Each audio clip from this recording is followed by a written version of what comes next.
नमस्ते सबैजनालाई स्वागत छ आजको मेरो नयाँ भिडियोमा। आज चाहिँ म तपाईहरुले पानीपुरी कसरी बनाउँछ तपाईहरुसँग शेयर गर्दैछु। पहिले पानी लिनुपर्छ, पानी लिएपछि इमली हाल्दिनुपर्छ। आफै कति तिखो मन पर्छ यति इमली हाल्नुपर्छ। मलाई चाहिँ धेरै तिखो मन पर्छ, यसको लागि अलि धेरै हालिदिएको। अनि एउटा हालेपछि अलि चलाएपछि छोपिदिएर राखिदिनुपर्छ। बोइल गर्दैछ अनि चाना पनि बोइल गर्दैछ। आज आलु पराठा खान्छ अनि चाना पनि बोइल गरिदिएको आलुसँगै। अनि यता इमलीलाई चलाउनुपर्छ अलि गुटी निकाल्नुको लागि। अनि यसलाई यसरी चलाएर यो पातलो हुन्छ कि गुटी देख्नु बको जस्तो चलाउनुपर्छ कि यसलाई।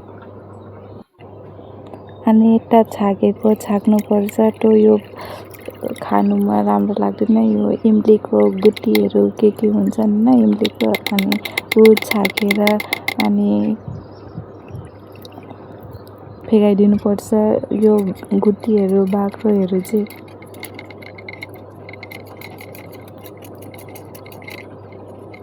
यो इमलीको गुटीहरू चाहिँ अब यसलाई फ्याँकाइदिनुपर्छ। जलजिरा पनि हाल्नुपर्छ क्या। मैले यहाँ 2 प्याकेट जलजिरा हालेको टेस्टको लागि। जलजिरा हालेपछि अलि मिलाउनुपर्छ। मिलाएपछि यसको लागि अलिकति नुन हालिदिएको। यहाँ पानी पनि रेडी भइसक्यो। अनि यता म चाहिँ प्याज काटेको, प्याज अनि खोर्सानी पनि काटिसक्यो। काटेर यहाँ आलु हालेको सब्जीको लागि। यहाँ आलुलाई पनि भइसक्यो। अनि तेल तातेपछि पुरी हालिदिएको। अनि यहाँ पुरी बनाउँदैछ म चाहिँ।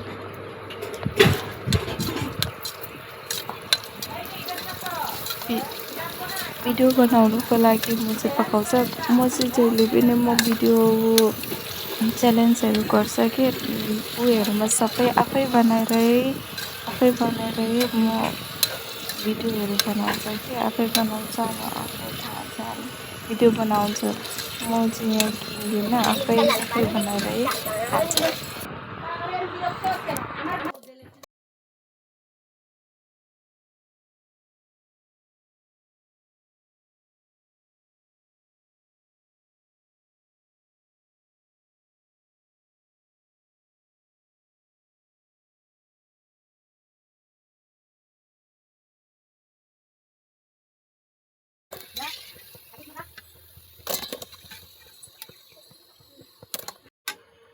पुरी पनि रेडी भएर छ।